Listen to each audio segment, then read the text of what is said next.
Joining us live to talk about more about this tragic event is Hesbon Odhiambo. He's an aqua expert and also the head of Emergency Operations Center at the Kenya Red Cross. Hesbon, welcome to Sunday Live. Real quick, thank you. Look, we're hearing all kinds of reports about this ill-fated journey of this bus. A couple of cars had passed this river a few minutes or right before this bus plunged in.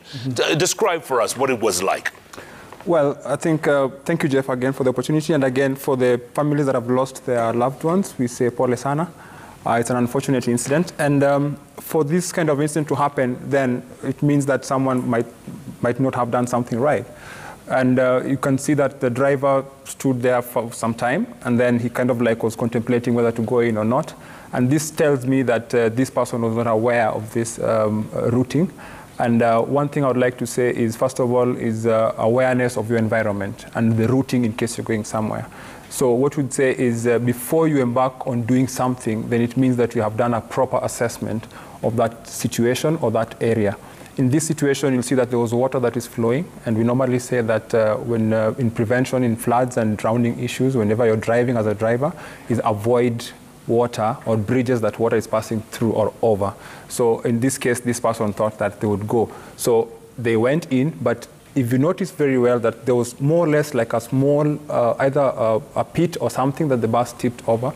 And this tells you that this person did not know the route very well. So again, we'd say before you embark on doing something, understand the routing, understand the context, understand what is happening. And I think the question then would be what to do if, as a driver or as passengers, in such a situation, if the bus or if a bus crashes into water, then what to do immediately just to save your life or to save the situation? Well, it happens very fast. Thank you, Lillian. It happens very fast, and sometimes it needs you to think very fast. Of course, panic is there, and if people are in the bus at this point, then everybody is trying to run around. The water also is rushing in very fast with a lot of pressure. So you need to really understand what to do and how to get out of the bus. The idea is to open the windows very fast, if possible, and slowly to let the water rush in so that you can have some air, and then you can swim out if you can. However, before you get to that position, again, do you need to be in the bus when it's crossing the river?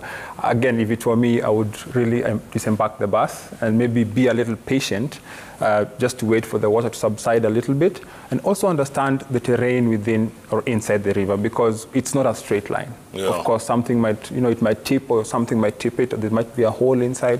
You never know, unless you've been living in that community. Hesbon, what are we talking when we say, obviously with the flash floods across the country right now? I mean, we're talking 3 feet of water, 4 feet of water. What is it that takes, for a car or bus to plunge into that, that horrible scenario? Well, for a human being, it's about 6 inches. For a bus, or not, okay, let me not say a bus, for a car, it's about 1 foot. And if you have like a pickup or maybe a larger vehicle, it may be about 1 foot plus. But this is heavily dependent again on, the gradient. It's more straight, the terrain again inside the river. But you see in such a scenario like what we saw today, or yesterday, sorry, you'll see that this bus, maybe it reached to a point and then it tipped, which means there was a hole inside. There was maybe a rock on the other side. You never know. So you can't say it's 1 foot whenever you're having flash floods, whenever you're having, maybe you're inside a lager. We normally call it a lager. Yeah. And again, the distance to where you're headed. Sometimes it goes up to 100 meters. So you really need to know what is happening. And again, for drivers, I would say there's something called field mission preparedness. Before you go somewhere, try to find out more about the weather and how things are moving in that area. If there are any floods prone areas, again, find out. And if you get to that point and you don't understand what to do, then please don't cross. Yes. There could be more bodies in there? Because you see, if you look at the water itself, there's what we call a wild pool, whereby anything can happen. We normally keep an open mind. And sometimes whenever any evacuation processes or retrieval processes, it's a process. I mean, until it's cleared by experts or on the ground, then we can't say that there's no bodies or more bodies. Sure. But again, the count is going on and people are working hard on it, up to about 7:30 this evening. Hesbon Odhiambo, good luck to you and your team. Thanks so much for your time. Appreciate it.